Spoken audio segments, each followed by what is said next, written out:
Capítulo 7 de Hebreus. Melquisedeque, rei e sacerdote.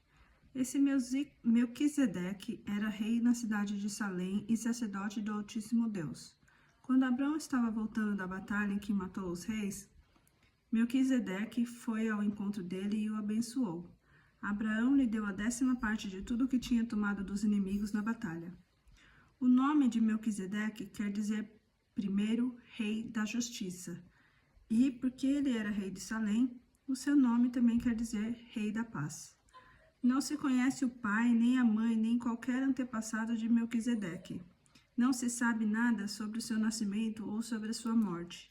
Ele é como filho de Deus, continua sacerdote sempre, para sempre.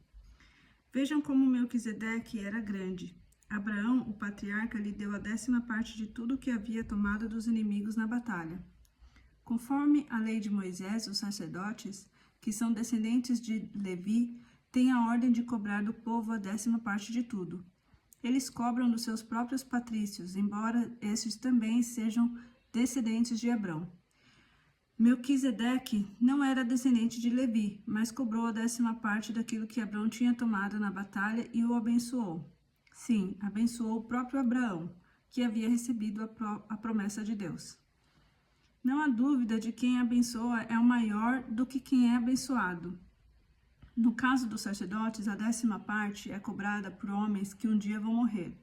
Mas no caso de Melquisedeque, como dizem as Escrituras Sagradas, a 10ª parte foi cobrada por alguém que continua vivo.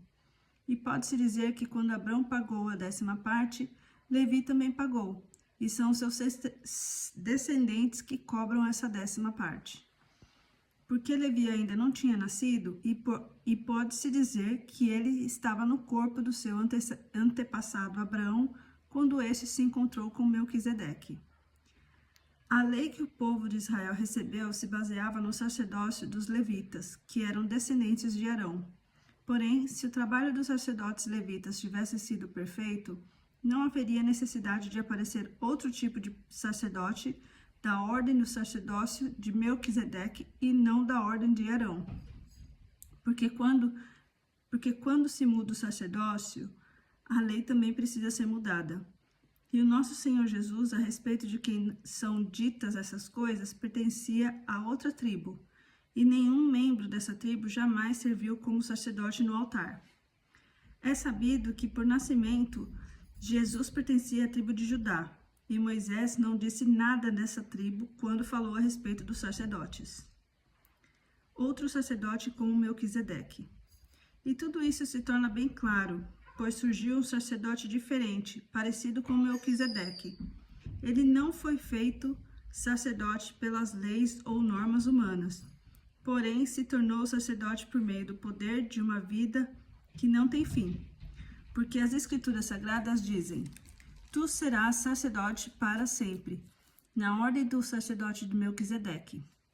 Assim, a regra antiga foi anulada porque era fraca e inútil, pois a lei de Moisés não podia fazer nada perfeito. Mas agora apareceu uma esperança melhor, e por meio dela chegamos perto de Deus. Além disso, há o juramento de Deus. Os outros se tornaram sacerdotes sem esse juramento. Porém, Jesus se tornou sacerdote quando Deus lhe disse: O Senhor jurou e não voltará atrás. O Senhor disse: Você será sacerdote para sempre. Portanto, essa diferença também faz de Jesus a garantia de um acordo melhor. Há ainda outra diferença. Os outros sacerdotes foram muitos porque morriam e não podiam continuar o seu trabalho. Mas Jesus vive para sempre, e o seu sacerdócio não passa para nenhum outro. E por isso ele pode, hoje e sempre, salvar os que vão a Deus por meio dele, porque Jesus vive para sempre a fim de pedir a Deus em favor deles. Por isso Jesus é o grande sacerdote de que necessitamos. Ele é santo e nele não há falha nem pecado. Ele foi separado dos pecadores e elevado acima dos céus. Não é como os outros grandes sacerdotes. Não precisa oferecer sacrifícios todos os dias. Primeiro, pelos seus próprios pecados e depois pelos pecados do povo. Ele ofereceu um sacrifício, uma vez por todas, quando se ofereceu a si mesmo.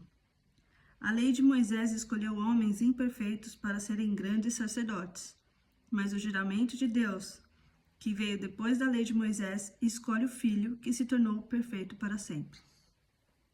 Esse foi o capítulo 7 de Hebreus. Vamos que vamos.